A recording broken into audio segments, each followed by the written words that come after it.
Chapter 7 हमसे ना टकराना। जैसे ही आदित्य प्रोफेसर शाह को चैलेंज करता है, ललित भड़क जाता है। वो मेयर नागेश से कहता है, मेयर सर, अगर आदित्य आपका जानने वाला नहीं होता तो मैं कब का इसे उसे भिजवा देता।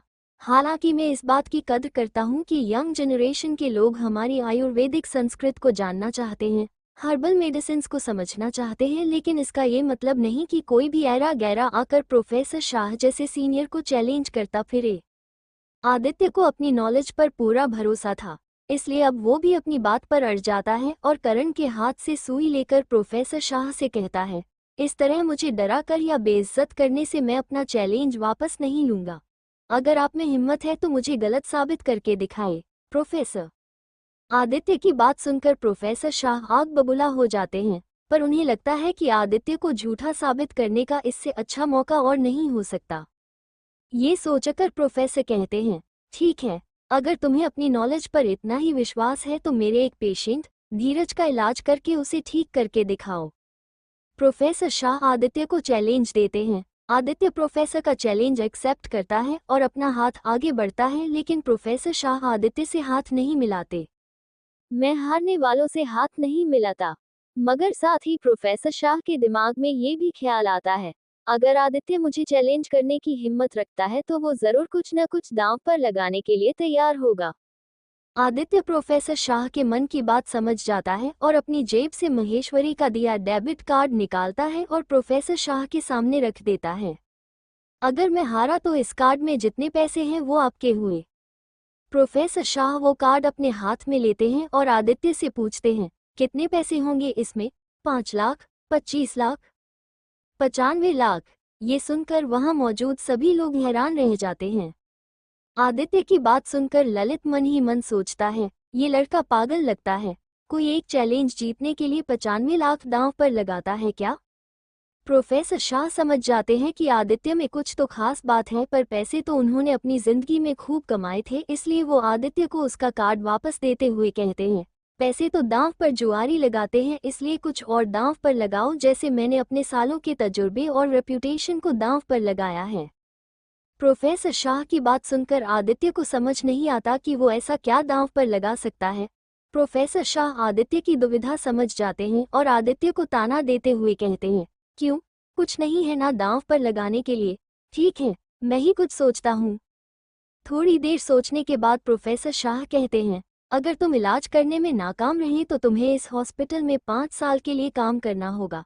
काम कुछ भी हो सकता है, झाड़ू पोछा, यहाँ तक कि टॉयलेट की सफाई। और हाँ, इसके बाद तुम किसी का इलाज नहीं कर पाओगे। क्या तुम्हें मंजूर है? इसके बाद प्रोफेसर शाह ललित की ओर देखते हुए कहते हैं, ठीक है ना? इसके जवाब में ललित हाँ में अपना सिर हिलाता है। फिर प्रोफेसर धीरे से आदित्य के पास जाते हैं, अभी भी वक्त है। शर्त सुनने के बाद अगर तुम्हें लगता है कि तुमसे नहीं हो पाएगा तो तुम यहाँ मौजूद सभी लोगों से हाथ जोड़कर माफी मांग सकते हो और हम इस बात को यहीं खत्म कर देंगे। मगर एक बार अगर तुमने हाँ कह दिया और चैलेंज एक्सेप्ट कर लिया तो तुम अपनी बात से पीछे नहीं हट पाओगे। आदित्य वहां खड़े लगभग सभी स्टूडेंट्स के चेहरे देखकर बता सकता था कि उनका मानना है कि आदित्य को प्रोफेसर से माफी मांग लेनी चाहिए। बस एक मेयर नागेश ही थे जिन्हें आदित्य पर पूरा भरोसा था। ये सोचकर आदित्य एक बार अपने लॉकेट को अपने हाथ में पकड़ता है, फिर वो अपनी आंखें बंद करता है और एक गहरी सांस लेने के बाद जैसे ये शब्द उसके मुंह से अपने आप निकलते हैं, मुझे आपकी शर्त मंजूर है, लेकिन मेरा एक सवाल है प्रोफेसर, अगर आप हार गए तो? आदित्य के मुंह से ये बात सुनते ही प्रोफेसर शाह हक्के-बक्के रह जाते हैं। उन्होंने ये सोचा ही नहीं था कि आदित्य उनसे ऐसा कुछ कह सकता है। वहां खड़े स्टूडेंट्स में खुसफुसर शुरू हो जाती है। हिम्मत तो देखो, अरे बोलने दो, प्रोफेसर शाह कभी नहीं हार सकते। सिटी हॉस्पिटल के एडमिनिस्ट्रेटर ललित गोयन का आदित्य की बात सुनते ही अपनी हंसी को रोक नहीं पाता और जोर जोर से हंसने लगता है।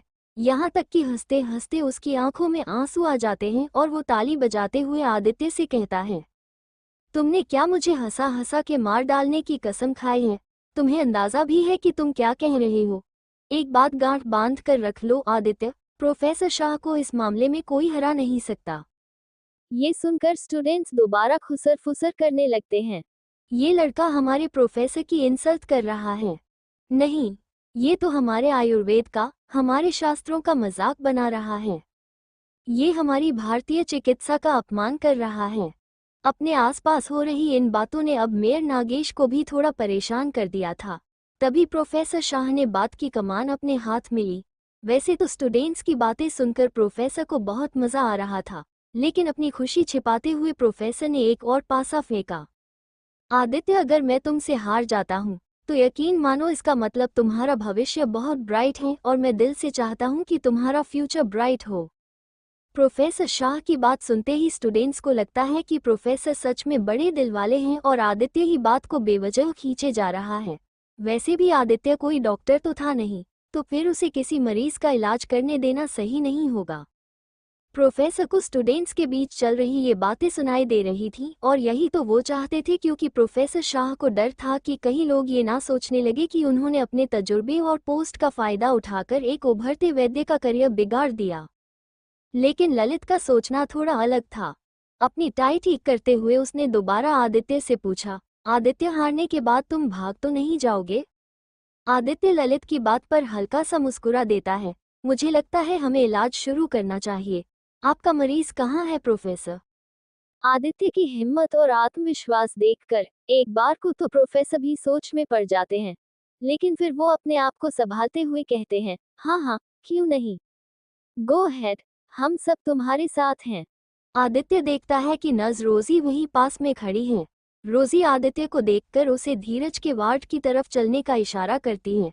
आदित्य के साथ साथ बाकी लोग भी धीरज के वार्ड में पहुंच जाते हैं। जैसे ही आदित्य प्रोफेसर शाह के पेशेंट धीरज को एग्जामिन करने के लिए आगे बढ़ता है, धीरज फौरन प्रोफेसर शाह की तरफ घबराई नजरों से देखते हुए कहता है, मैं किसी नए डॉक्टर से अपना इलाज नहीं कराना चाहता। मुझे इस पर बिल्कुल भरोसा नहीं है। प्लीज प्रोफेसर शाह, आपको ही मेरा इलाज करना होगा। धीरज की बात सुनते ही वहां के माहौल में एक हल्की सी हंसी की लहर दौड़ जाती है। प्रोफेसर शाह से लेकर ललित तक और वहां खड़े स्टूडेंट्स से लेकर वार्ड बॉय तक हर कोई आदित्य की ओर देखकर हंसने लगते हैं।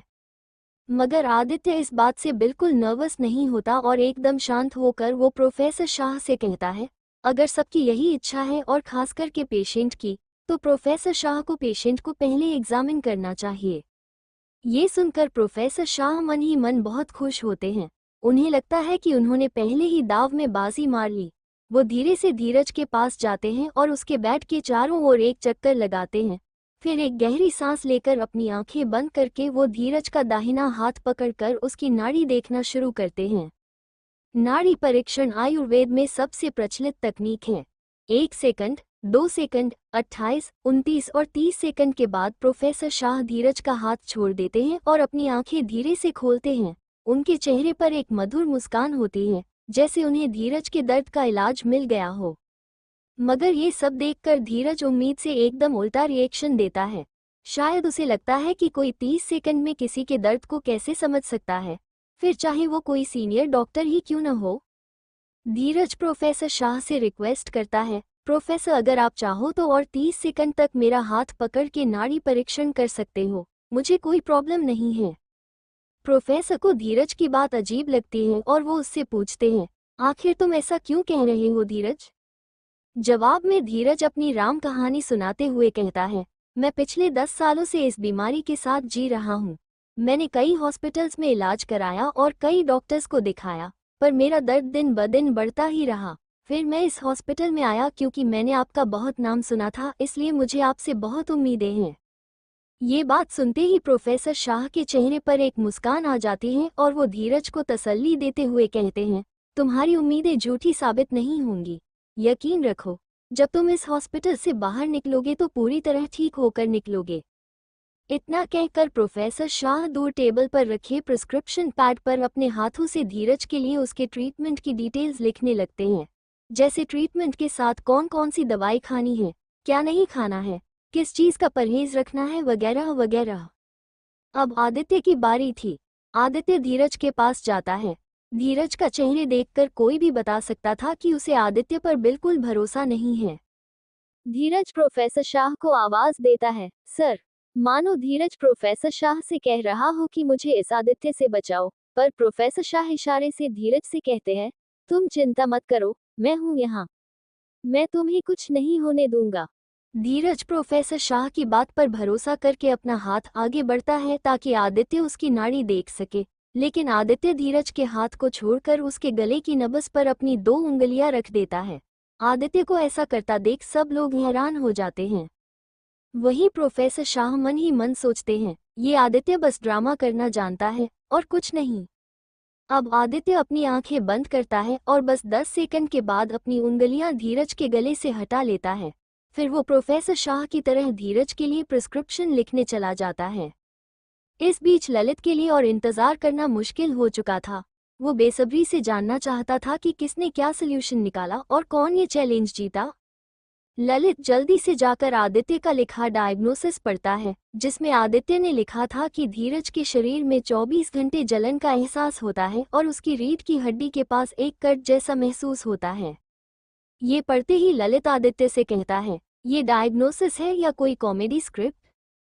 ये सुनकर वहां मौजूद सभी लोग हंस देते हैं, प्रोफेसर शाह को छोड़कर, क्योंकि प्रोफेसर शाह ने भी अपने डायग्नोसिस में भी वही बात लिखी थी।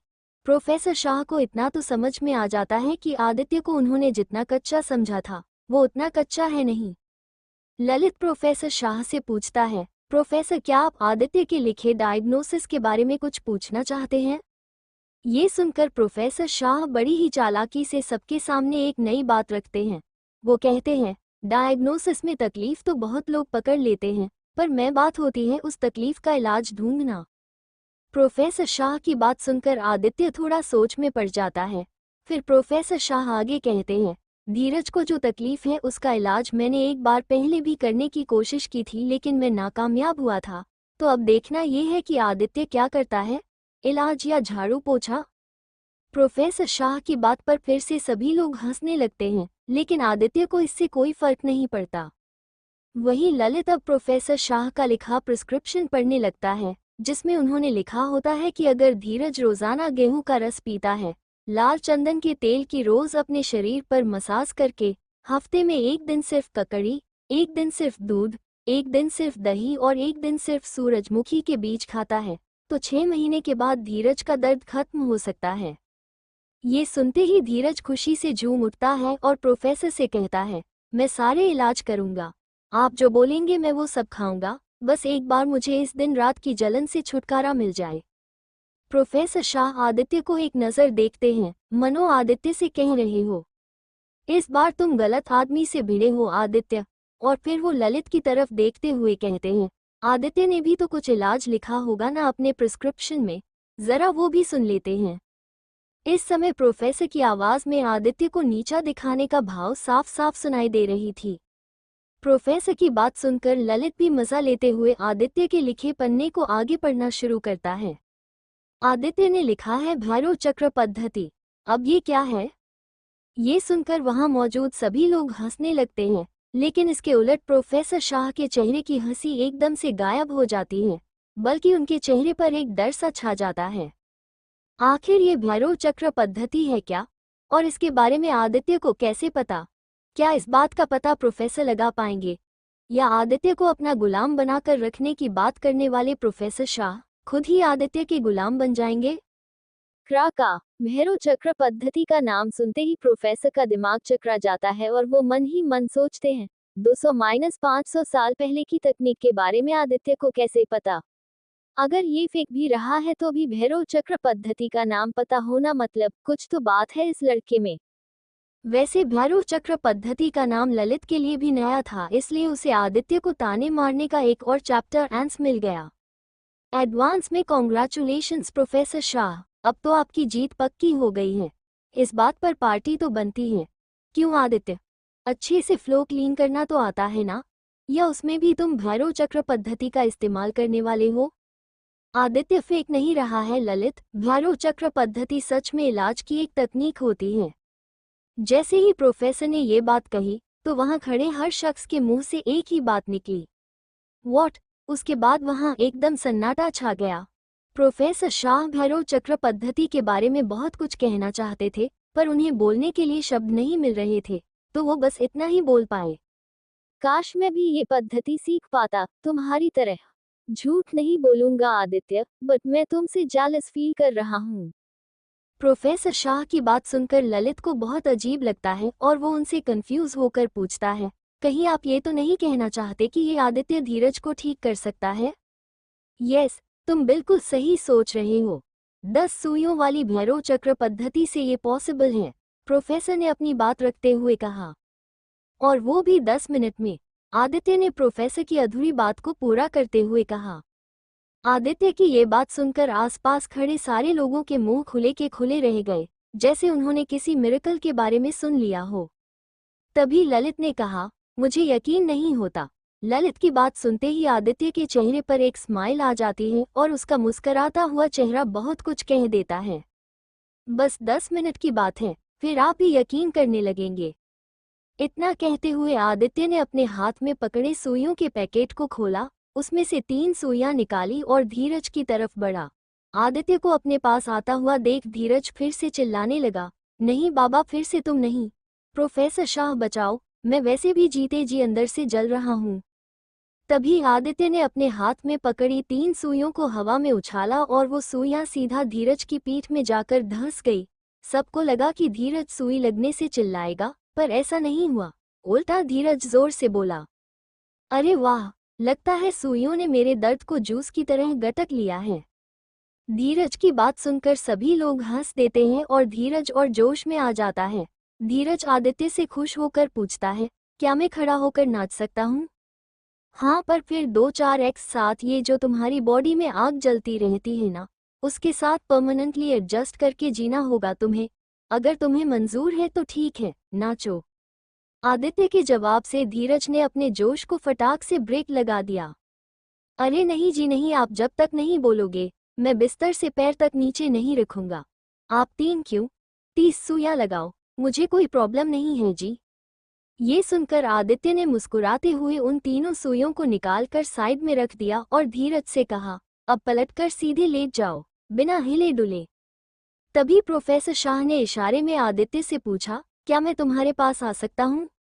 आदित्य ने हाँ में अपना सिर हिलाया। जब प्रोफेसर शाह आदित्य के पास आए तो आदित्य अपने हाथ में 7 सुइयां को लेकर तैयार खड़ा था। फिर आदित्य ने उन सुइयों को हवा में उछाला और जोर से 3 बार कहा, भैरो भैरो भैरो। आदित्य के ऐसा कहते ही एक पल के लिए सारी सुइयां हवा में ही थम गईं और फिर सीधे धीरज के पेट की नाभि के आसपास एक एक करके गोलाई में आ गिरी। जैसे ही सुइयां धीरज के शरीर में धंसी, आदित्य ने अपनी आंखें बंद करके ओम का उच्चारण करना शुरू कर दिया। आदित्य के मंत्र जाप में इतनी शक्ति थी कि उसकी कंपन से कमरे की खिड़कियों के शीशे, साइड टेबल पर रखे बर्तन, दवाइयों की शीशियां सभी कांपने लगे और उस ओम की आवाज के साथ ही एक के बाद एक वो 7 सुइयां अपने आप हवा में ऊपर उछल गईं और आदित्य ने उन्हें अपने हाथ में पकड़ लिया। धीरज तो ये सब देखकर ऐसे चुप हो गया जैसे उसने किसी भूत को लाइव देख लिया हो। ये सब देखकर प्रोफेसर के साथ साथ अब मेयर नागेश भी टेंशन में आ गए। क्या हुआ आदित्य, ये धीरज ऐसे चुप क्यों हो गया? कुछ गड़बड़ हुई है क्या? धीरज तुम ठीक हो ना? फिर मेयर नागेश ने धीरज से पूछा। अरे ठीक नहीं, मैं सुपर ठीक हूँ। मैं बर्फ की बेडशीट पर लेटा हुआ अपनी फेवरेट आइसक्रीम एंजॉय कर रहा हूँ और मुझे अपने शरीर के अंदर एकदम ठंडा ठंडा कूल कूल वाली फीलिंग आ रही है। धीरज के मुंह से निकला एक एक शब्द बता रहा था कि इस भैरव चक्र पद्धति ने उसके शरीर के दर्द का पैकअप कर दिया था। धीरज फौरन आदित्य का हाथ पकड़कर उसे थैंक यू कहता है। डॉक्टर, मुझे अंदर से ऐसा महसूस हो रहा है जैसे मैं फिर से 30 साल का एंग्री यंग मैन बन गया हूँ। मैं सुपरमैन की तरह उड़ सकता हूँ और ताकत तो समझ लो मैं बाहुबली की तरह किसी को भी उठाकर फेंक सकता हूँ। धीरज की बातें सुनकर सभी हंसने लगते हैं, लेकिन प्रोफेसर शाह तालियां बजाने लगते हैं और आदित्य से कहते हैं, well done Aditya, I am proud of you. मैं अपनी 5 साल हॉस्पिटल में काम करने वाली शर्त वापस लेता हूँ। तुमने सच में जो कहा वो कर दिखाया। प्रोफेसर की बात सुनते ही ललित और मेयर नागेश भी खुश हो जाते हैं, पर सबसे ज्यादा खुश तो धीरज था। धीरज को इतना खुश देखकर आदित्य कहता है, भैरव चक्र पद्धति का ऐसा भी साइड इफेक्ट होता है, ये अभी पता चला। आदित्य की बात सुनकर सभी लोग जोर जोर से हंसने लगते हैं और तालियां बजाने लगते हैं। प्रोफेसर शाह के केबिन में ललित, मेयर नागेश और आदित्य के बीच बातें हो रही थी केबिन का माहौल एकदम कूल लग रहा था और उतना ही कूल था लेमन मिंट जूस जो प्रोफेसर शाह ने सबके लिए मंगवाया था। आदित्य, मैं दिल से इन सब के सामने एक बात शेयर करना चाहता हूँ, प्रोफेसर शाह ने कहा। तुमने आज मेरी सोच ही नहीं, चीजों को देखने का मेरा पॉइंट ऑफ व्यू भी बदल दिया है। मैंने ऐसा कुछ नहीं किया है प्रोफेसर, आप मुझे ऐसे ही क्रेडिट दे रहे हैं। आदित्य को लग रहा था प्रोफेसर शाह उसकी कुछ ज्यादा ही तारीफ कर रहे हैं, पर प्रोफेसर शाह ने आदित्य को बीच में ही रोकते हुए कहा, मुझे मत रोको आदित्य, मैंने ना अपनी एक दुनिया बना ली थी, जैसे खिड़की से दिखता है ना छोटा सा आसमान, बस एक छोटे से डिब्बे जितनी दुनिया। पर आज तुमने जब भैरव चक्र चलाया तो उन उड़ती सुइयों के साथ डिब्बे की दुनिया भी खुल गई और फिर मैंने एक ऐसी दुनिया देखी जो मेरी कल्पना से बहुत ज्यादा बड़ी है। So thank you. Professor Shah ने बोलते बोलते आदित्य का हाथ पकड़ लिया, जिसे देखकर मेयर नागेश से रहा न गया। मुझे लगता है प्रोफेसर शाह इतने इमोशनल हो गए हैं कि उन्हें कहना तो बहुत कुछ है पर बोल नहीं पा रहे हैं। सच कहा आपने मेयर नागेश। फिर प्रोफेसर शाह ने अपनी बात आगे रखते हुए कहा, आदित्य, मैं चाहता हूं कि तुम हमारे आयुर्वेदा सेंटर में हिस्सेदार बनो। ये मत समझना कि ये कोई एहसान है, ये तुम्हारा हक है। प्रोफेसर की बात सुनकर मेयर नागेश मन ही मन बहुत खुश होते हैं। अरे वाह, अगर आदित्य को इतनी बड़ी अपॉर्चुनिटी मिलती है तो उसका थोड़ा बहुत क्रेडिट तो मुझे भी जाएगा, आखिर उसे यहाँ हॉस्पिटल में लाने वाला मैं ही तो हूँ। मेयर नागेश की बात सुनकर सब लोग हंसने लगते हैं। फिर आदित्य ने प्रोफेसर शाह का हाथ हटाते हुए कहा, थैंक यू प्रोफेसर, पर सच कहूँ तो मुझसे ये नहीं हो पाएगा। आदित्य की बात सुनते ही वहां पर बैठा हर कोई एक साथ हैरानी से बोल उठता है, अरे पर क्यों? फिर ललित आदित्य को कन्विंस करने की कोशिश करते हुए कहता है, देखो, मैं लिख कर देने को तैयार हूँ कि प्रोफेसर शाह का डिसीजन 100% सही है। तुम्हें पैसा भी मिलेगा और नाम भी। और जिन जिन लोगों ने तुम्हारे भैरव चक्र का कमाल देखा है, समझ लो वो तो तुमसे ये विद्या सीखने के लिए लाइन लगा देंगे। पैसों के एवरेस्ट पर बैठोगे तुम। सच कह रहा हूँ आदित्य, अगर मैं तुम्हारी जगह होता तो ऐसा मौका कभी भी मिस नहीं करता। वो बात नहीं है, आदित्य ने ललित की बात सुनने के बाद कहा। शायद मुझे पता है प्रॉब्लम क्या है, प्रोफेसर शाह ने ललित को समझाते हुए कहा। आदित्य, अगर तुम्हें लगता है कि धीरज का इलाज करने से पहले जो मैंने तुम्हारे साथ मिसबिहेव किया या तुमसे हॉस्पिटल का फ्लो क्लीन करने की बात की, ट्रस्ट मी, वो भूपेंद्र शाह अलग था और ये भूपेंद्र शाह टोटली डिफरेंट है। बीमारी और देसी दवाइयों को लेकर जो ज्ञान तुम्हारे पास है वो बहुत सारे लोगों की जिंदगी बदल सकता है, तो फिर क्यों नहीं? धीरज जैसे लोग सालों तक बीमारी से लड़ते रहते हैं, कुछ तो अपनी बीमारी से हार मान लेते हैं, तो तुम्हें नहीं लगता कि तुम्हें इनकी भी मदद करनी चाहिए? प्रोफेसर शाह की बात सुनकर आदित्य कहता है, हाँ बिल्कुल, पर इसके लिए ये तो जरूरी नहीं ना कि मैं ही लोगों को ये विद्या सिखाऊं। मैं कुछ समझा नहीं, प्रोफेसर ने आदित्य की तरफ देखकर पूछा। मेरा मतलब है प्रोफेसर शाह, आप भैरव चक्र पद्धति सीखना चाहते हैं ना? बरसों से, प्रोफेसर शाह ने जवाब दिया। तो ठीक है, मैं आपको भैरव चक्र पद्धति सिखाऊंगा और वो भी फ्री में। आदित्य की बात सुनते ही प्रोफेसर शाह खुशी से उछल पड़ते हैं और उनकी आंखों से आंसू छलक जाते हैं। प्रोफेसर शाह को आदित्य की कही बात सपने जैसी लग रही थी। सच में? कहीं तुम मजाक तो नहीं कर रहे हो ना? हाँ, मगर मेरी एक शर्त है।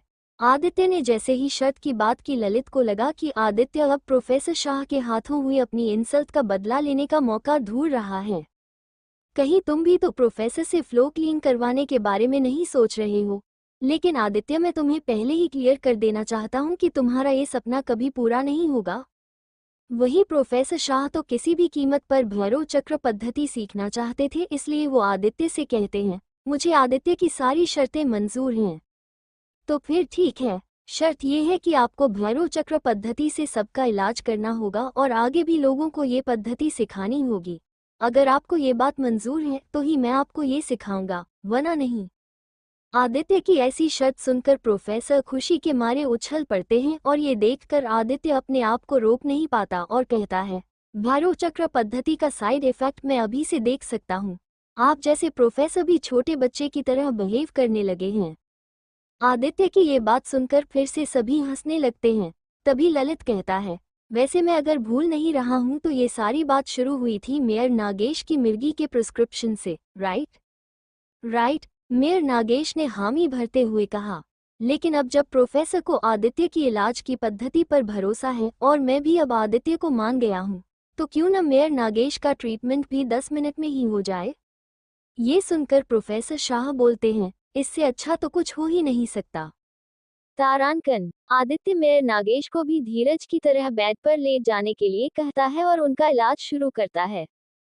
इस बार जब आदित्य ने सुइयां हवा में उछाली तो एक एक नहीं, बल्कि वो 2 के सेट में हवा में उछली और मेयर नागेश रावत के माथे के बीचों बीच जाकर धंस गई। इसके साथ ही मेयर नागेश गहरी नींद में सो गए। अब ये कम से कम 2 घंटे तक ऐसे ही सोते रहेंगे। जब आदित्य ने ये कहा तो प्रोफेसर शाह से रहा न गया, तो क्या इन 2 घंटों में तुम मुझे भैरव चक्र पद्धति सिखा सकते हो। प्रोफेसर शाह की बात सुनते ही आदित्य को हंसी आ गई। बहुत जल्दी है आपको तो।